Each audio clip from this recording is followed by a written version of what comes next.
So, I am honored to be here today, here at Pike North High School. I get it, everybody's been here for the first week of school, right? And I'm hoping to just instill some things to you today and pass some wisdom, but I want to know if everybody here would be willing to entertain a dream of mine that I've always wanted to have come true. What do you think? Would everybody entertain, like, doing something right now in the moment that would be a dream come true for me? Just make some noise if you're willing to do that. You don't even know what it is yet.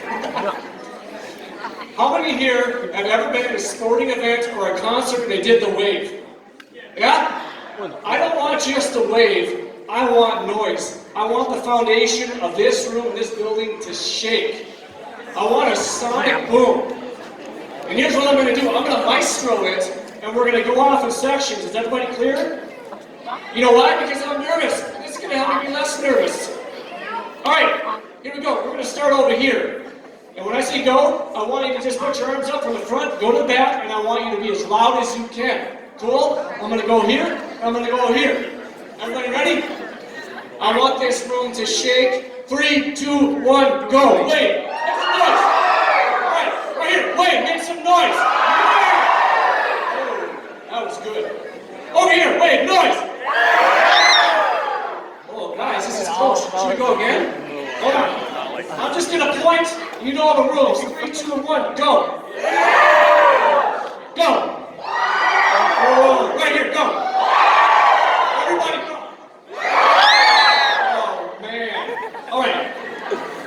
You guys, I got bodyguards. Don't try to rush me, especially the football players. Which group do you think was the loudest? Huh? One more time. 3, 2, 1, go. 3, 2, 1, go! 3, 2, go! Okay, well the middle has a few more people. The middle section, you took it right now. Make some more noise. Yeah! Thank you. You know what? That was awesome. My ears hurt a little bit, that's even better. So before I tell everybody a little bit about who I am, and what I do, and a little bit about my life, I'm going to start with a really generic question. And I really hope that you just, you can just snicker at it and be like, ah, whatever. But I want to start off the tone with a really lame question. And here it is. Connected question. Throw it up there. You see how I made that bounce? Sweet, I got skills. What do you want to be when you grow up? I'm guessing everybody in this room has heard this question at least once, am I right? Maybe a million times, right? My wife still asks it to me. Okay. So I want some answers. Throw them out there. What do you want to be? You get out of high school. Throw them out. Oh, hold on. That's too many. Catch these? Hold on, everybody. Hold on. I guess I'll have to take hands as they go up. Sorry. It's too loud. Throw your hands up. Photographer. Be careful with the big words. We are not in school. We graduated before there was Google. Back there. Yeah. Oh, software engineer. Hold on, we gotta give him a minute for that one. Over here, you're right there, get up. Shout it out. I can't hear it. You can go with just surgeon, bro. Surgeon, do it. Let's go down here in the middle, let's go over here. Someone throw the hand, what do we got? Architect.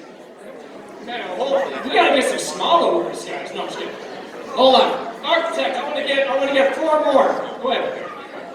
Huh? Cosmetology. Hold on, everybody. Hold on. Down here, what do you got?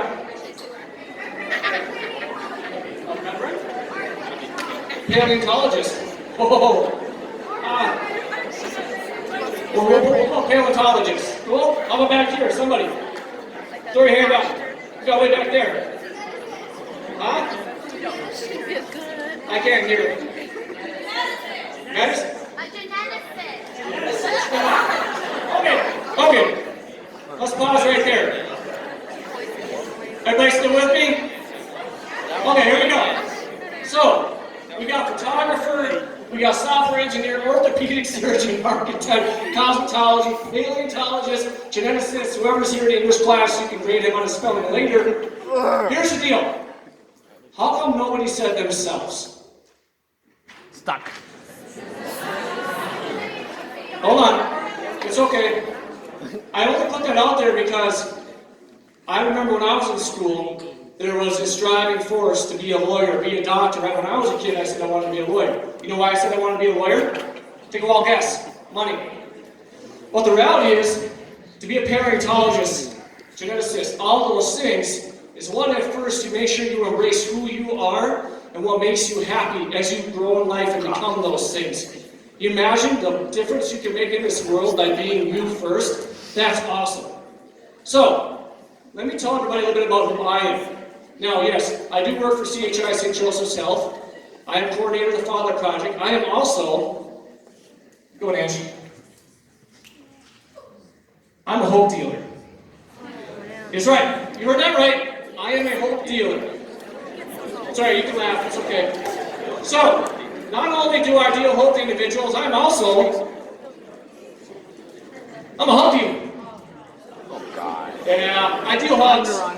I'm also a root healer. And here's what I'm going to do. I'll explain those to everybody here in just a little bit, okay? So, let me just do this. Before we roll any further about who I am on my backstory, because we're going to talk about being authentic. We're going to talk about being ourselves. And I just want to tell everybody, I'm really so grateful to be in front of all of you today, okay? I really truly am. This is a dream come true for me, all right? So, but we're gonna try something. So, I'm going to set this down real quick. Just for a second. So, how many here, show of hands, knows my backstory and who I am as a human being? Everything about me. Okay, all right, so let's do this. Before we move forward, I would like to get some words that you would use to describe me as I'm standing here in front of you today, as I'm dressed. Just throw out some descriptive words. Don't go all at once. We all get that word. Throw my hand up. Somebody? Describe me as you see. Okay, I heard the foot out there. What the other one? Brave. Brave. What else? Somebody? Come on, go ahead, back there. Classy? All right, hey, hold on, everybody. You got classy, how are you? Confidence? Yes. Professional. Fine. Show them really loud back here. Christy.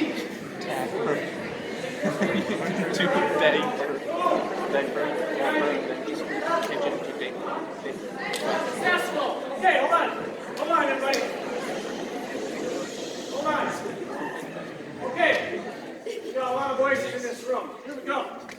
So, by a show of hands, a few of you put them up, but you don't know my full backstory, who I am as a human being. But even if you didn't answer in this room when I asked you if you could describe me or come up with some descriptive words, here we got put together, brave, professional, confident, classy, and successful. Thank you for being nice. So, are those judgments? Yeah. Yeah. You know that old story? Never judge book by its cover? Well, that's judging just by what you see. So what if I told you I could change your perception of who I am right here on this stage? You with me? I already know him, so I know everything about him. Bodyguards. Ready? Are they doing havoc? I still can see him. I can see him still.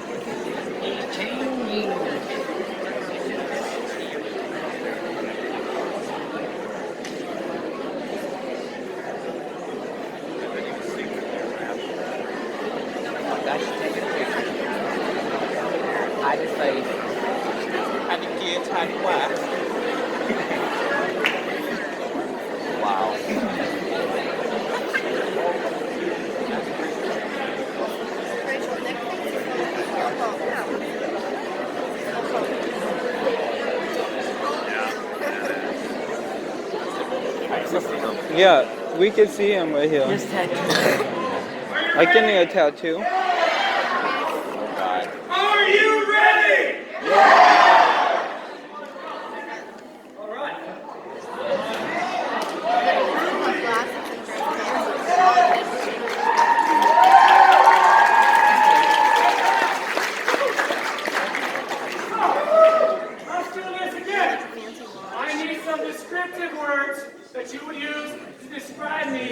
one of you right now. Let's go. Tattoos. Is that obvious? Or cyclists. Can you cyclists? Over here. Rock star. Yeah. Over here. Go come out. Outgoing. Okay. Go ahead. Rough. Right. What a shade master. Rough. I need two more.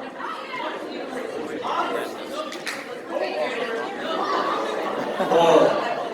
That's fine. Go ahead.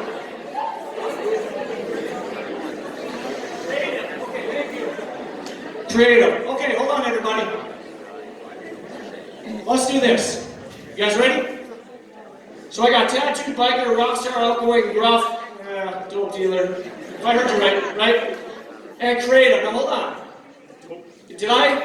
Am I still the same guy? So you're telling me that me switching two different forms of attire in front of you, everybody in this room, in their minds, came up with a different judgment or different assumption of who I was. Nope. Right? And just by me changing, how many here can now raise their hand and say they know who I truly am? That's what I thought. Do you guys want to learn who I truly am? All right. Here we go. We are going to do a role-playing exercise. But I'm going to ask everybody here to really, really soak these in. Are you okay with that? I get it. I get it. You're in school, whatever. But we're going to do three things in here to bring us into the moment. I'm going to talk to you guys about the 3 L's. So this is a role-playing exercise. These 3 L's are what I use every day with everyone I interact with, okay? The first L is to listen. Now listen, I get it, you're here. But you know what? Everybody knows what it's like to need someone, to have to share with someone, and if they're on their phone or they're talking to somebody else, they're not really listening. So I'm just asking, even though I'm not your teacher, not your principal, I'm not none of that, would you be willing to be in this moment and just hear what I have to say? Okay, that's all I ask. I can't make you listen, but I'm just asking for this time frame. I'm only here, part of your life, for a slim time. The second L is to learn. Now, obviously, you're like, oh, I'm in school, I'm already learning. I get it. But if you're listening in the moment, actively and focused, you have no choice but to learn. And isn't that awesome when you're in a moment with someone in their life and you learn from them? That's incredible. So I'm asking to listen. I'm asking if you do take some, maybe you'll learn some from me. And lastly, and you can laugh at this one, but that's okay, is to love. Now, let me explain. I love the fact that I'm here. I get that you're all here. I love the fact that I was invited. It's something I can't explain to you that I ever imagined I'd be doing in my life. But I love the moment that I'm here and I got this time with you guys today. And I hope that when we're done today, that you love this experience as well. Okay? Here we go. You guys ready for this? 3 L's. I'm going to sit down though. Don't worry, I'm not going to get rid of you guys down here. I got to get comfortable. Those lights are really bright. There we go. Now I can see everybody. Ooh, now I'm more nervous. So remember how I said nobody here truly knows who I am? Maybe there's a few. I But what I'm do. going to do is, everybody here ride a roller coaster in their lifetime or a wild ride at a fair?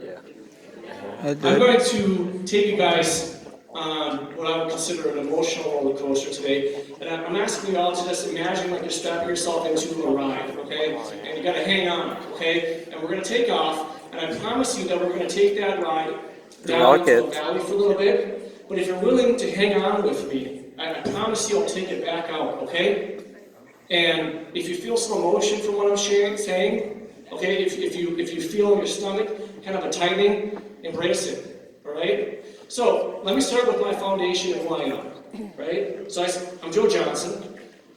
I've been with my wife for 19 years. Been together actually for 22 years, married for 19, and I have an amazing son named Micaiah, who's 18, and a beautiful daughter, Skylie, who's about to turn 15.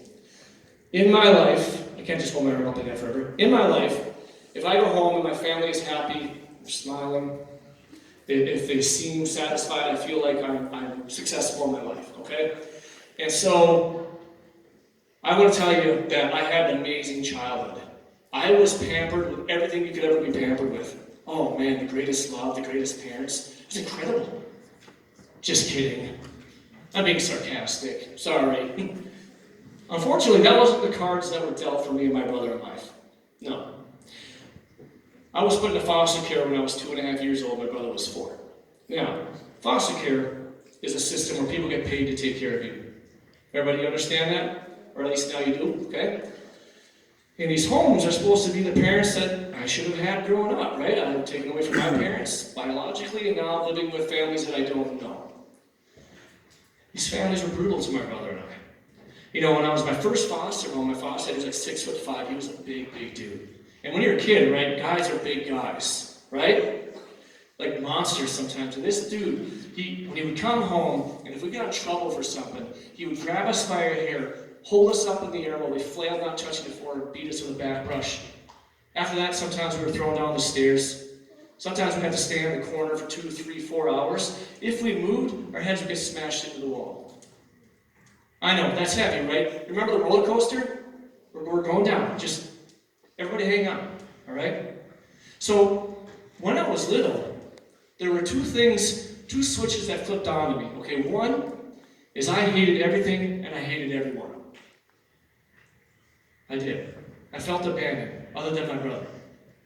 And the second switch that had flipped on to me is that I said to myself, if I ever become a dad, like, if I ever have kids, I don't want to do to them what was done to me. I made a promise to myself, because I knew it was wrong. And so, by that anger, right, and not having anybody that would listen, that would learn from me, that loved me, I turned that into creative ways to get us kicked out of foster home. I would steal and get us in trouble. I put a rag in a snowmobile, blew the snowmobile up to the neighbor's house. Yeah, I got in a lot of trouble. And the next foster home we went into, now they have kids. And I was like, all right, like we're going to get a family. Everybody still with me here? All right, I'm going to ask you, okay? I know, we're going down, just hang on. So they had kids. I was like, sweet. We're going to be a family.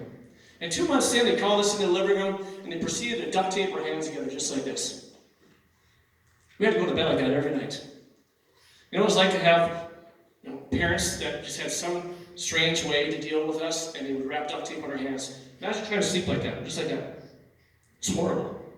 I'm not telling anybody to hurt you in here, okay? Remember I told you about your stomach? Our biggest bundle of nerves we have in our body is right here. So if you feel a tinge in there, if you can feel a little bit of emotion in what I'm saying, that's okay. Embrace it, all right? And so it was foster home after foster home. And when I got into high school, I started using drugs. I was forced to have medications young. But when I to escape, someone introduced me to drugs, and I started using when I was in school. It was wrong, but for me, right, and that anger, that hate, right, that I told you about, that helped me to not have to face it. And I learned the art of running. I learned to run as fast as I could, every single day, trying to avoid all of those things that consistently plagued me. I was diagnosed bipolar, manic bipolar. I'd be up for months, down for months, cutting myself. I was angry. And so I met my wife summer my senior year, okay? And her dad, my wife's parents became a mother and father to me, okay? And they helped me to get clean. They helped me to get a better set of eyes in my life. And when I tell everybody here that I was clean, I was actually never really even sober. Maybe little stretches of time when I was in my 20s, but I was never actually really fully clean. And I can admit that. I'm not ashamed. So, guess what I chose to do? I chose, let's have a family. Do you guys think I understood what a family process was? No. My wife had parents. My one blueprint was right here, the promise I made. I don't want to do to my kids what those men did to me.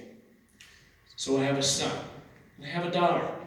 And I'm trying to figure out just what the heck it is to be a dad. It's freaking hard. It's still hard. It always will be, and that's okay. But through that time, I was never really a fully involved parent because I was still using whatever it was. Because I was still good at? I was good at running. Remember? I ran.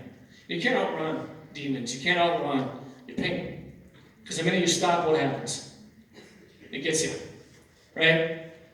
And so, as I ran further and further, I hit one of the hardest times in my life. Now listen, here's what's going to happen. This roller coaster is going to go into the darkest abyss of my life. Is everybody still here okay to hang on to this? All right, thank you guys. Thank you. So June 30th of 2008, my brother died at 29 years old. Died from diabetic shock. My brother didn't use. No, my brother he was solid. He was all I had. It's the hardest day of my life. I buried my brother. I spoke at his funeral, delivered his eulogy, and then started the worst time of my life. As if I had felt like I had suffered enough, now my brother was gone, okay? And so my addictions got worse and worse and worse, and my kids didn't want to be around me, rightfully so. I was always angry. I didn't hurt my wife or kids physically, but emotionally I was very destructive, and that's worse, right? And so I'm trying to run, but I can't face it. I can't face that my brother's gone. It's not fair. And about 5 months into this situation, I went outside my house, I looked up at the sky, and I said some words that I will not share here because they'll probably never invite me back. And I made a declaration. I said, what else you got? Bring it on. I've suffered enough. I didn't deserve any of this stuff. But you know what? Bring it. I can take it. It got rotten, everybody, okay? Because in the next 6 months, I lost my job. I lost my house in foreclosure. My wife was going to leave me. My children stayed with the grandparents all the time. They didn't want to be around me. And I got more and more and more spun out. And all of a sudden, I overdosed and almost lost my life. Heavy stuff, huh? Who's here is ready for that roller coaster to come back out of this? You guys ready? Here's the deal. Thank you. That's heavy, and that's okay. I know it's a lot to take in. And that's just my journey, right? But here I am. I was down at the end. I got a second chance. Not everybody gets a second chance. I got a second chance. That second chance, though, came at a cost. Health problems that plagued me for a long, long time after I stopped using. Mental health issues. But here's what happened. So I applied for a new job at St. Joseph's here in town. They took a chance on me. It saved my life. I started working. We found a little house to rent. Life restarted. The second chance started to grow and develop. And as the second chance began to take a hold of me, I started realizing I don't like who I am. I don't like who I've become. I don't like the things that I've done. Now I can either continue to complain, I can continue to blame others, or I decided to own responsibility for myself. As I started to do that, you know what happened? Everything in my life changed. Everything changed. So I got this job, and I'm working along, and I got 25 employees, and I'm working in environmental services, and I happened to be getting my blood drawn one day, okay? And the most awesomest lady named Sandy was drawing my blood, and she said, hey, Joe, you were here, tell me about yourself. You know what I did? I went, bleh. I didn't actually vomit on her, okay? I let out my emotions, right? That little pain in your stomach. I all of a sudden had this ability to share right in that moment. I don't know what happened. Something just possessed me. I felt comfortable with her, and I told her in like the snippet of my life story, we were crying. And I swear to God, there was like a line of people, they were all crying. They were waiting, probably backed up getting to work, okay? But then she introduced me to her boss. She hears my story. Now mind you, I didn't get a chance to go to college. I barely got out of high school. And everywhere that I went, I had to climb up a mountain. So here I have these people start coming into my life that I didn't know existed. And is everybody still with me here? We're still good? Okay, I know you're all here, but I'm going to ask you, okay? I'm not going too fast. Okay, because the roller coaster is coming up. Are you feeling that? It's coming up. So, I tell someone about my life, and a few weeks later she says, Joe, hey, I want to tell you something. We did a needs survey for our community, and one of our top needs was help for dads. Here's what I would like to do. I would like to fly you to Florida, Lido Beach, Sarasota, to learn the Nurturing Fathers program. I wasn't really listening, and I wasn't learning to love you. You know what I actually heard in that statement? Take a wild guess. Flying, Florida, ocean. I had never done any of that in my life, so I was like, oh, heck yeah. I almost swore again. So here I go down to Florida. Guess what happens? I come back, and I'm equipped with a curriculum to start working with dads. And I'm scared. Oh, man, I'm scared. Hey, you met me, right? Huh? You met me, right? Yeah, that's right. Here's the deal. I was scared because you heard where I came from, right? You heard my devastation in my life, and now I'm supposed to be teaching dads? Like I'm supposed to be helping people, and I've been a horrible dad. I haven't been a good husband. I haven't been a good human being. Basically, I was alive and breathing. That was just about it. But now I had a reason, right? Now I had an opportunity, a choice to make as I got up and did something. See what I did? I started doing following skills classes. And here I am, you're thinking, well, this guy, man, I mean, he's come from this stuff, and now he's going to teach you guys. Do you think I learned along with him? Yeah, every single time I learned. Every single time I did a group. Every single time that I listened and learned and loved in the moment with someone, it helped me to become better. It helped me to heal. So all of a sudden, man, the Father Project comes to town. Ooh, let me tell you something. I haven't worked just with 100 dads. I haven't worked with just 200 dads. I've had the honor to work with almost 500 dads. No noise? Fine. 500 dads. And one of them is mine. Yeah, sure. One of them I was was my aiming for dad. sure. No. 500 dads. And this is like a voluntary process. And you know what happens? Man, I get so many guys that come to me who come from pain and they come from struggle. They never had someone sit down, look them in the eye, not judge them, not criticize them, not condemn them. They sat down with them and just acknowledge, hey, it's going to be okay. I'll be here for you. That's what I get to do every single day. Every day, all day. So do you think I actually work? I don't have to work a day in my life. No. I might go to a job, but I'm not doing my job for a paycheck. I'm doing my job because this is what I live and breathe for. I live to be a hope dealer. I live to help people feel good about themselves, to instill something into them. It won't change their circumstance, but you know what it'll do? It'll inspire them to take the next step and feel good. And I have seen people's lives completely transformed from that right in front of me. Who here can raise their hands and say they know who I am now? Come on. Everybody should raise their hands. All right. If you didn't, you were practicing the 3 L's. What are those 3 L's? All around. Oh, that was pathetic. Let's go a little bit louder. What are the 3 L's? That's what's up. I can feel that. So, let me ask you guys this. I'm talking to you about the 3 L's that I deliver when I work with people, with families, when I'm doing stuff like this. It doesn't matter who it is. But do you think that it ever takes its toll on me? Do you think it ever wears me outside? Do you think that I can be with someone who's suffering and hurting, and I'm there to support them, to listen to them, and be in the moment? Do you think it can drain you? Yeah. So let's think about this. What about the 3 L's for self? You're not going to be able to read these, maybe you will, but I'm going to just highlight them real briefly for you. I don't know where you're going to go in life, but I'll tell you what, no matter what you do, you got to listen to yourself. It's imperative. So if we're listening to ourselves, the first one is pay attention to what you're thinking. Right? Listen to your body. Listen to how you feel. Remember how I told you about my foster dad, right? All those people? What I didn't have is I didn't have someone to listen to me. I never felt that someone cared enough when I told them what was going on. And everybody wants to have an adult or someone in their life who listens. But unfortunately, not everybody has that, right? There are people in this room who don't have that. They don't have that man in their life, or a mom in their life, or grandma or something. It's okay. But guess what? If I know I'm in control of myself, right, I know that I have to listen to how I speak to me.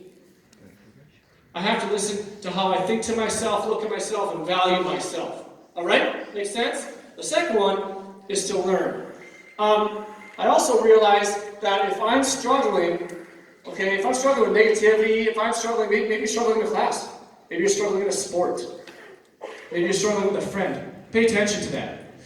If you do things that lift you up and then you do things that bring you down, do more of the stuff that lifts you up. All right? Trust me, it'll serve you so much better down the road. Now, last but not least, is that last L, is to love. I wish I could tell everybody here and just tell you so much to love who you are. I know what it is to struggle. I know what it is to have a hard time looking in that mirror. But if you can learn to love yourself and everything about who you are, man, it'll change you. It'll change you in everything you do moving forward. It might sound generic, it's not. And I'm going to give you 2 tools today to help you out. Everybody cool with that? How many here have bracelets on their wrist and they don't know what it means? Show of hands. Again, pretty much everybody should raise their hands. Did everybody get a bracelet that came in here? Anybody missed one? Okay, what does it say in those bracelets? There we go. I'm going to tell you guys about George's story. Look at that beautiful puppy up there. Huh? Adorable. Yeah.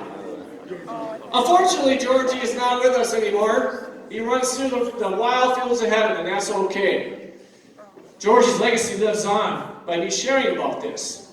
So, how many people here, you're not going to say it, I'm just going to say this. Just think to your mind. Have you ever struggled with self-doubt? Have you ever doubted that you're going to pass a test? Have you ever doubted you're going to win a game? Have you ever doubted you're going to succeed in that trial? Have you ever doubted that someone cares about you? Have you ever doubted yourself, you've been negative, lost sleep? Anybody ever been there? Everybody in this room has been there. Every single person has been in that situation. Sometimes, many times a day, thousands of times a day. But I want to give you a tool for that. I want to explain to you about something. And I know that in order for me to be a hope dealer and to serve people, I have to be mindful of how I feel and lifting myself up and inspiring myself, because maybe sometimes I'm the only one who believes in what I'm doing. Anybody here ever taught a dog how to sit? I tried to teach my cat tricks and it's not working very good. I love that. I know about cats. Well, who's taught a dog how to sit? Who's willing to come up here real quick? I'll do it. Hold on. Okay, pause this. I'm just going to pick you up. You don't have to come up here. Ready for this? I got George in front of me. I'm going to set this down. George. I need both hands. So we got George. We're going to role play. Everybody with me? We got George right here. So actually, George in life, his head was about here. His butt was about right here. 170 pounds of love and drool. Most amazing dog ever. I need to teach George how to sit starting right now. What do I need to do? Tell me. Say sit, and then what? A little pressure in the butt. Okay. So I'm going to say, George, sit, and a little pressure, and George is going to sit, right? Now tell me what happens when I move my hand, what's George going to do? Stand up. He's going to stand right back up. He's not going to know what I'm doing. He's going to go, what's up? I'll tap his head again, I'll say, no, George, sit.